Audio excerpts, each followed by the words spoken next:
Okay, folks, let's go ahead and get started tonight. Welcome to the open meeting of TXNORML.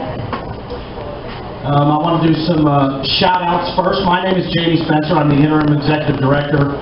I am either former legal counsel or still legal counsel. I'm not actually quite sure, but I am the law-talking guy, and I'm going to be talking some law tonight. But let's just see some raised hands if you're a board member. The lights are bright, and I'm actually going to have trouble calling out who I'm shouting out, but I see a lot of board members here. Please go up and talk to board members if you're interested in getting more involved. Raise your hand if you're a member of TXNORML. Look at that. Very good. All right. And if you don't mind terribly, and you're not too shy, raise your hand if tonight is your first meeting.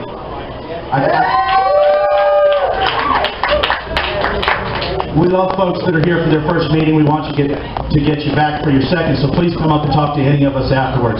All right. I typically start by talking about NORML's mission, which is to move public opinion sufficiently to legalize the responsible use of marijuana by adults. That's the first part of our mission. That first part of the mission is actually pretty much already accomplished, considering that it's about 76% of Texans that support either some form of or a combination of medicinal decriminalization or complete legalization. But of course, we've got the legislature to deal with. We're going to be talking a bunch of legislative stuff tonight. And the second part is to serve as an advocate for consumers to ensure that they have access to high-quality marijuana that is safe, convenient, and affordable. That is what we are here for, and we are making great strides in ways that we haven't in years before. About halfway through the meeting, we have Brad Burge from MAPS. That's the Multidisciplinary Association for Psychedelic Studies. I'm super excited about having him here tonight. He actually just flew in today. He's going to have some fun stuff to talk to you about, and I'll tell you a little bit more about it right before I introduce him. And then Stephanie Hamborski from SSDP is going to talk just very briefly about a drug policy conference that's happening pretty soon. Of course, we're very happy that the Outlaw Montgomery Wayne is here, that he's got his regular group of stand-ups to entertain us after NORML finishes, and then the Mau Mau Chaplains are going to play some awesome reggae. And as always, let's please thank Flamingo Cantina for hosting us so many years, and please tip your bartenders. All right, so many of y'all remember when Josh was executive director, and then Cheyenne, and then ever since then, we've kind of been doing Dave, Bass, and Jax, and I have split the duties. And the way that these meetings tend to go is we get up here and we talk 80, 85, 90, 95% about what's going on in the rest of the country, and about 5, 10, maybe if we're lucky, 15% of the time about what's going on in Texas. And we keep on saying, yeah, that's great in Colorado, that's great in Washington, that's great in Washington, D.C., it's great in Michigan, Maine, Massachusetts, California, everywhere else, and we're going to be bringing it to Texas. But I'm going to do something different tonight. I'm not going to talk about the other 49 states. I gave myself a challenge. We have been making such progress. There have been so many bills at the Texas legislature this session that I'm going to try to make it through tonight's speech only talking about Texas. And then if that's not enough, I'll just take questions at the end of the meeting. But let's see if I can do that. All right, so what kind of bills do we have up for the legislature? By the way, usually I speak with the mic in my hand, but I printed out not even all the bills that we have.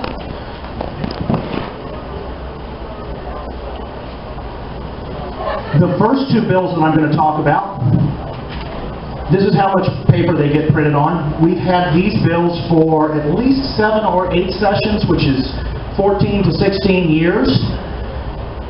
And here's all the new stuff, just this session, that we've never had before. It's so much more progressive. Now, I do want to say something about the Neistat bill and the Dutton bill from Houston. Elliot Neistat and Harold Dutton have been absolute forerunners in bringing some sort of possibility of change in marijuana laws in Texas. And they have their bills up too, and it's important that we support those bills. And to some extent, these new bills help us with the old ones in the sense of if you're talking with a representative or a senator, hey, if you can't go this far, maybe you could still do this. But it used to be that I didn't have to write notes about all the bills because there were only 2 of them for me to think about. And I had to write notes for tonight's meeting to talk about everything we've got. All right, so House Bill 837 is the NASHTAT affirmative defense bill that we're so used to. I want to read you a little bit of it because we normally don't do that. It is an affirmative defense to prosecution that the person possessed the marijuana as a patient of a physician licensed to practice medicine in this state, and then it goes on from there. And then the second part of NASHTAT's bill, I mean, who here, raise your hand if you think you'd like to take out several $100,000 worth of loans to get through medical school, you slog your way through medical school, you believe truly that this patient in front of you now would benefit from marijuana, but if you recommend marijuana, you risk your license. Well, NASHTAT's bill also says an agency, including a law enforcement agency of this state or political subdivision, may not initiate an administrative, civil, or criminal investigation into a physician licensed to practice medicine solely on the ground that the physician discussed marijuana as a treatment option with a patient of the physician. So this is important. This is important stuff. We're still supporting this. It is great that NASHTAT has been introducing this again and again, and of course TXNORML supports this. The other one that we're so familiar with is Harold Dutton's, what we used to call the decriminalization bill. We probably still are calling it that. As many of you know, 0 to 2 ounces is a Class B misdemeanor possession. A Class B misdemeanor carries up to 180 days in jail and up to a $2,000 fine. Harold Dutton is on the Criminal Jurisprudence Committee, and for the past 7 to 8 sessions, he's introduced a bill that would make 0 to 1 ounces a Class C misdemeanor, like a traffic ticket. And it's a good bill as well. We got some traction on it last time, and of course we support that. But really what I'm excited to talk to you all about tonight is, as I put those bills aside, hang on.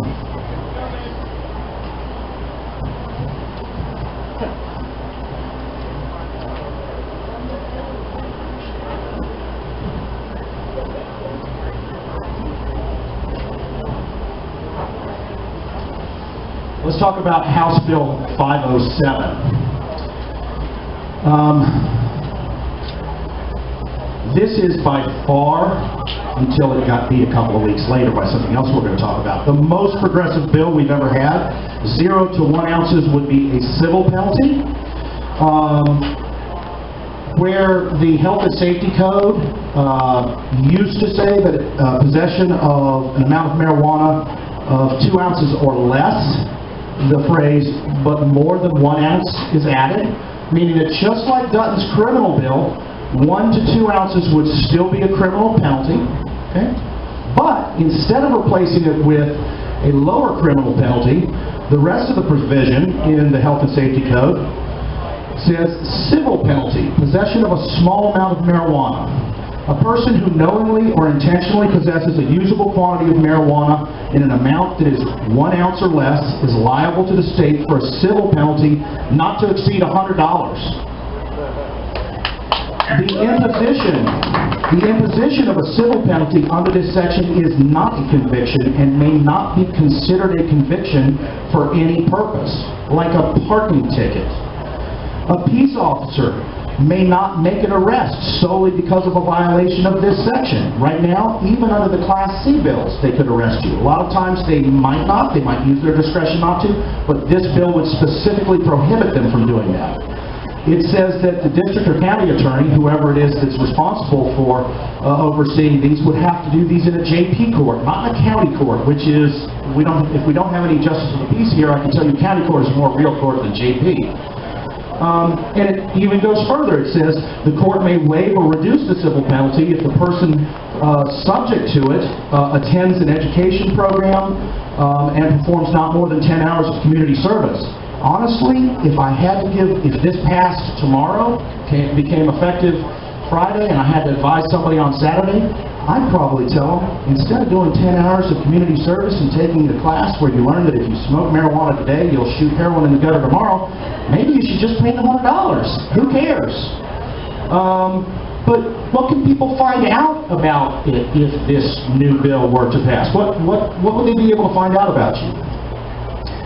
After final resolution of the civil proceeding and any available appeal, any marijuana seized is subject to forfeiture and shall be disposed of. That actually means law enforcement takes it home and smokes it. But more importantly, the identity of a person cited or found liable for a civil penalty under this section is confidential information under Section 552.101 Government Code, and that's the Texas Open Records Act. This would not be subject to open records, specifically accepted from that.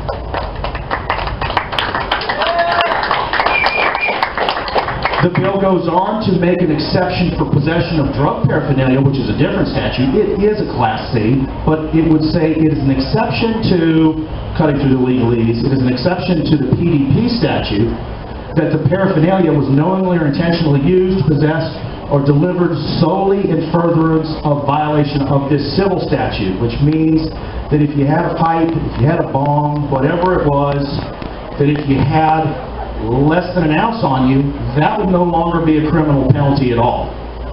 It's a fairly well thought out bill.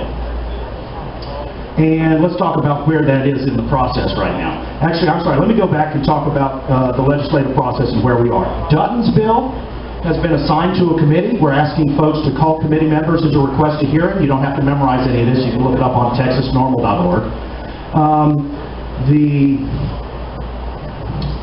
The bill that I just talked about has also been assigned to a committee, and I want you to listen very carefully.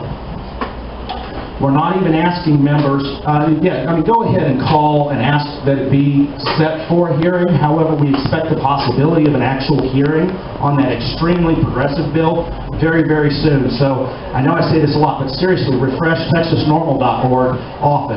Unfortunately, I think the minimum amount of time, and anybody can shout out and tell me if I'm wrong, between them agreeing to have a hearing and them actually having a hearing maybe as little as 3 days, so we do not get much warning. However, we are hopeful that we will get a hearing on this very, very soon, and that even if you don't come down to speak, that you will come to the legislature and sign in to show your support for the bill.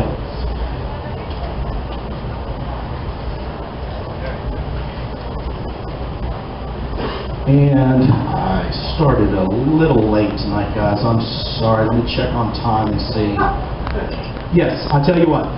Super excited about our guest speaker, Brad Burge. Now, can anybody shout out for me in Greek mythology what the labyrinth was?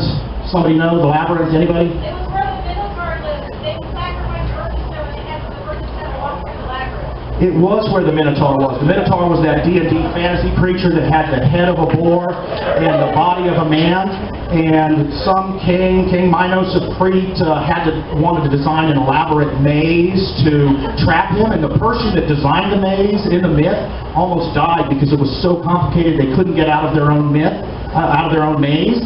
And from that myth we get the word labyrinth. And our guest speaker is cutting the red tape. He's getting around the chicken or the egg process. He's moving through the labyrinth that is the federal government's regulations, where they say, well, marijuana is a Schedule I controlled substance, therefore it's one of the most dangerous substances known to man, therefore you can't study it, and it's one of the most dangerous substances known to man because we don't have any studies showing that it's not dangerous. Brad Burge is with the Multidisciplinary Association for Psychedelic Studies, and he's here tonight. I'd like to invite him up now to speak about what MAPS is doing to cut through that red tape and to get through that labyrinth. Please welcome Brad Burge.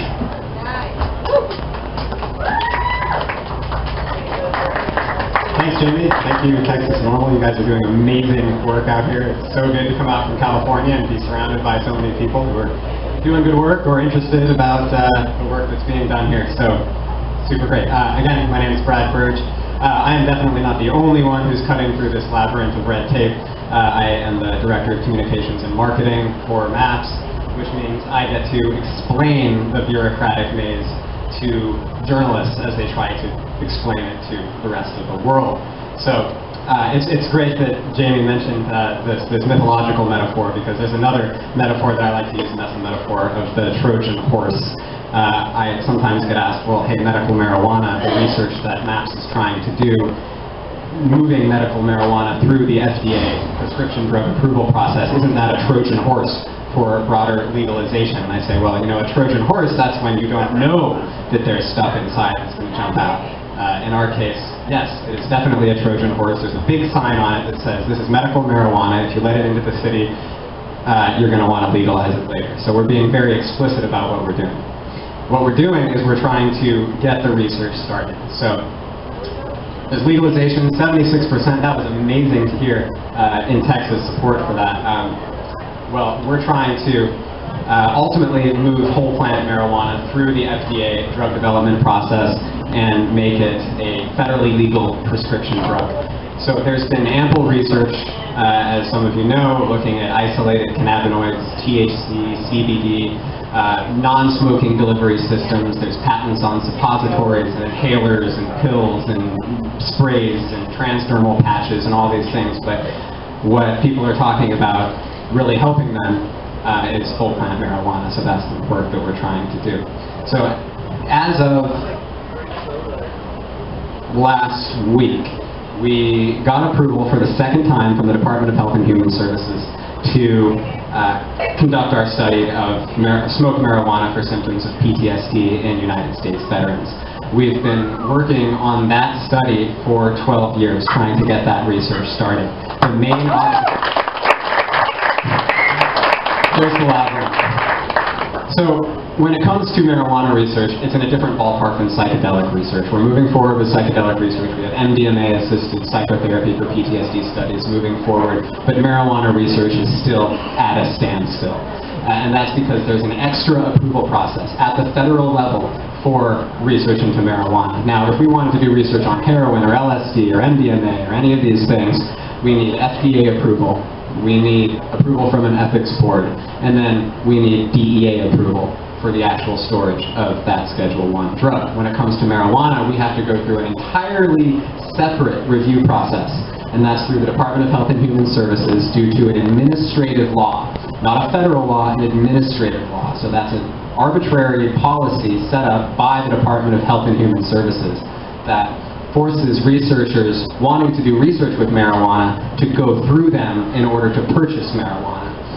The only supplier of legal marijuana for research in the United States is the National Institute on Drug Abuse.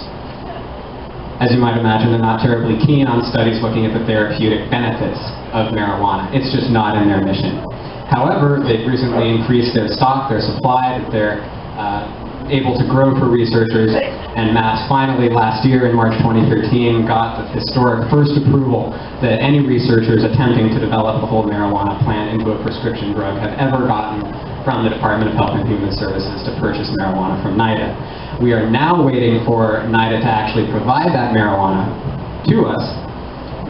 We've been waiting about 3 months for a response from NIDA telling us how much the marijuana was going to be, which strains they're going to have available, are they going to have enough quantity for the study. It ends up we're going to need about 22 pounds for the study, all rolled into little cigarettes for people coming from the National Institute on Drug Abuse. So we're now waiting for that marijuana from the National Institute on Drug Abuse.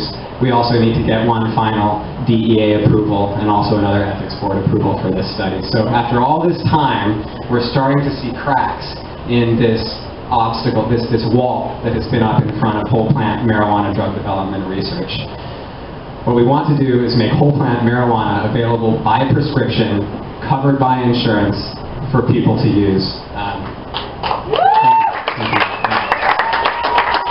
We could have all the legalization in the world. Every single state could legalize medical marijuana, and physicians still would not be able to prescribe it. It would still not be covered by insurance. All we need, and what we're pointing to right now, all we need is for that obstacle, that Health and Human Services restriction to be lifted, so that we can get, researchers can get marijuana from anywhere, not just the National Institute on Drug Abuse. So we don't need to wait for it. We don't need to rely on their terrible supply, which is mostly stems and seeds. It's all grown up and thrown into joints.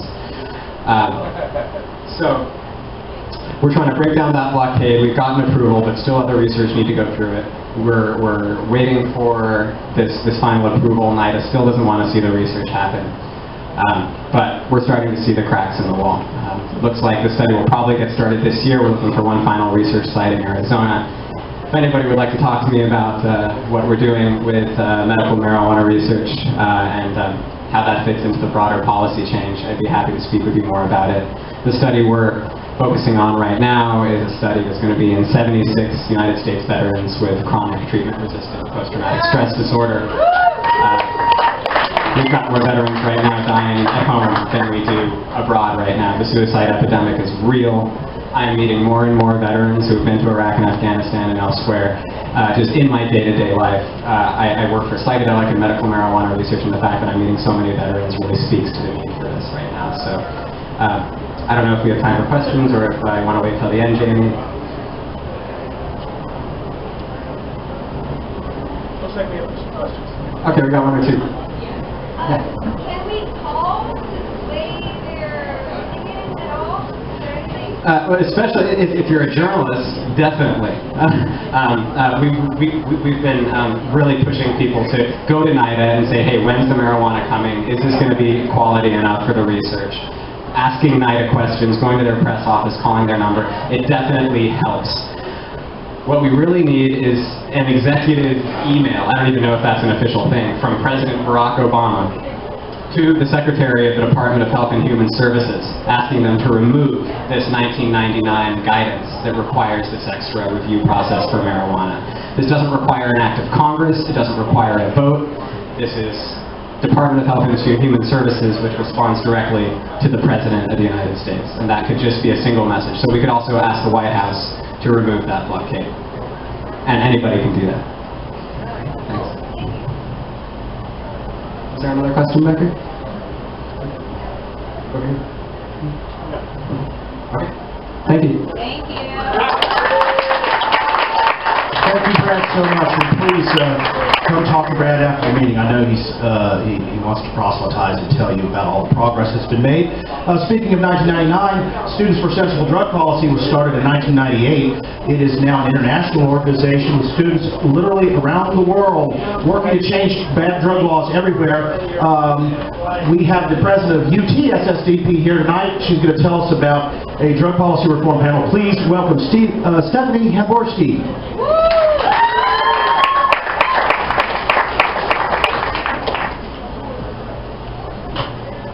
Hi everyone. I'm the president of Students for Sensible Drug Policy at UT.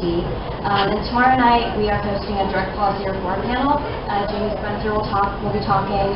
We'll also have Brad Birch from MAP speaking. We'll also have a law enforcement against prohibition representative speaking. He was a former DEA agent. He's essentially come out to say that we should have more on drugs. And finally we'll have a tenured UT social work professor. And it'll be tomorrow night at 6:30 at UT on campus in Mezos Hall. And if anyone's interested, I'm going to put flyers on the table back there. I encourage all of you to come. There will be free food. It will be a really excellent discussion. And then plenty of time for Q&A at the end. Okay, thank you. Thank you, Stephanie. All right. I'm going to try to have time to talk about two more bills. There's actually even more bills. I'm really not going to be able to get into the hemp bills. Just to let you know, you can find out about all of this either at Texas Legislature online or by going to TXNORML.org. Let me briefly cover. The hemp bills have not only been assigned to committee, they've actually already had a hearing. So our action alert for that is we are asking people to actually call the committee members and request a yes vote on a hearing. What happens is first you have to get them to agree to a hearing. Then once they have the hearing, they have to say whether or not they're going to send it to the House floor. Then we have to do calendars, but that's probably for next month. So for now, we're asking folks to request a yes vote on that. The word comprehensive means including all or nearly all aspects of something. I'm holding in my hand just this one bill. This is what we're calling the Comprehensive Medical Bill. It is House Bill 3785. We are asking folks to call the committee members and request a hearing on that one. This bill establishes a framework for dispensaries, growers, manufacturers to provide seriously ill patients with the medicine that they need, the qualifying conditions, are far broader than the other bills. There are some other bills that are just so super specific that they really wouldn't do much. And it's great that they would do the tiny amount for the tiny amount of people that they would do it for, but this is a comprehensive medical marijuana bill. Right now, the qualifying conditions include cancer, glaucoma, HIV/AIDS, Crohn's disease, ulcerative colitis, Alzheimer's, PTSD, conditions causing wasting, severe pain, severe nausea, seizures, or severe muscle spasms. And registered patients would be free from the fear of arrest and could legally possess up to 2.5 ounces of marijuana. They'd also be able to grow up to 6 plants in their home, 3 of which could be mature plants that were estimated to yield 4 ounces each per year.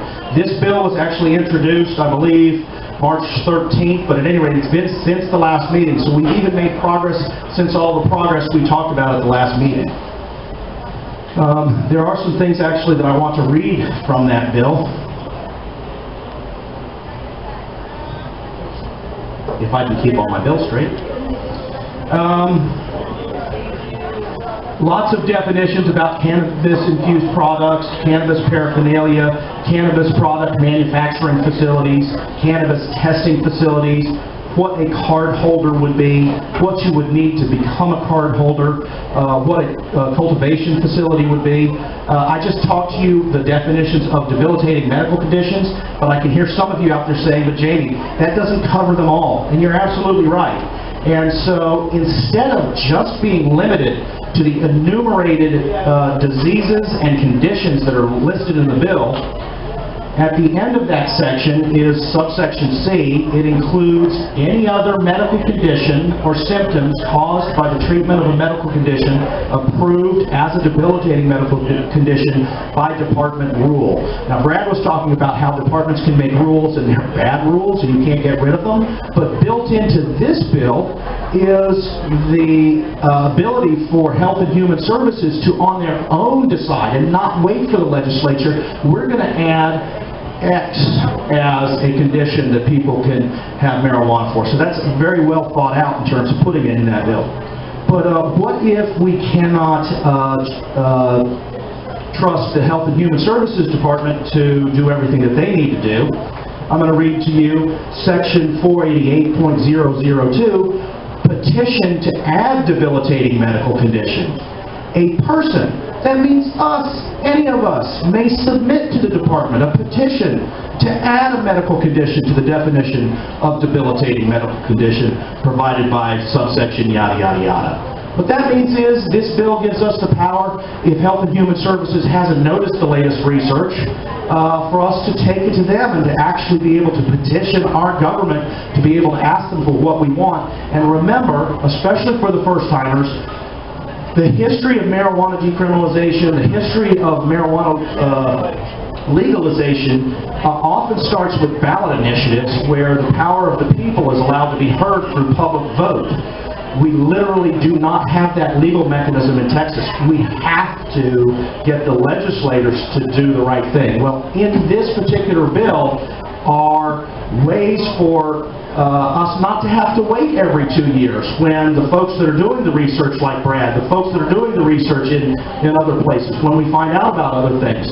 That's why this bill is so broad and so comprehensive.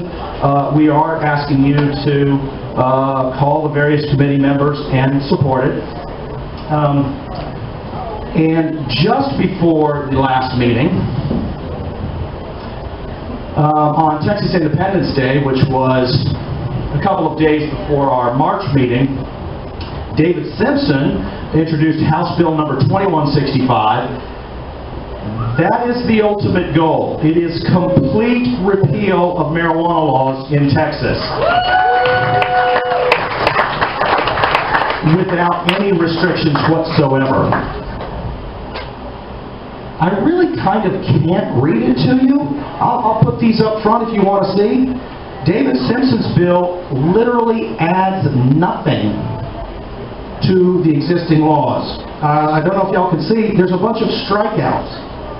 his proposal is that everywhere it says marijuana in the Texas Health and Safety Code, in the Code of Criminal Procedure, and every other Texas law, that word be struck out and that marijuana no longer be regulated at all in Texas.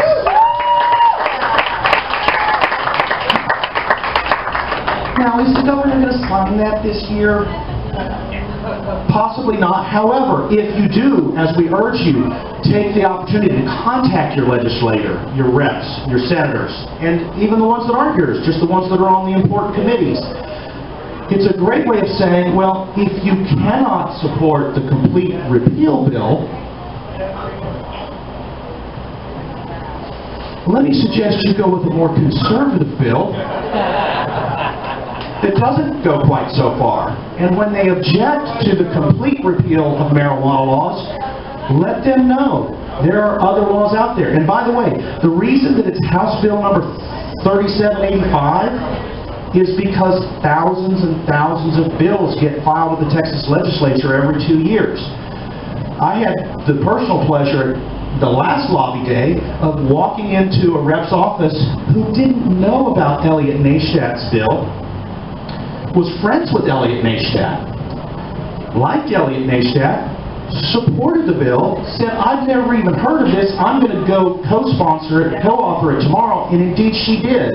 So, yes, it takes us to take these bills to our legislators to let them know what's going on at the House and in the Senate, and we appreciate your support and your coming out tonight. I am going to wrap up with just a few remarks. Don't forget that in just a little bit, the Outlaw Montgomery Wayne will be bringing up the stand-up comics. That's always fun. The Mau Mau's will be playing after that. Again, thank you to Flamingo. Again, tip your bartenders. And I made it through this whole meeting, and all I did was talk about Texas.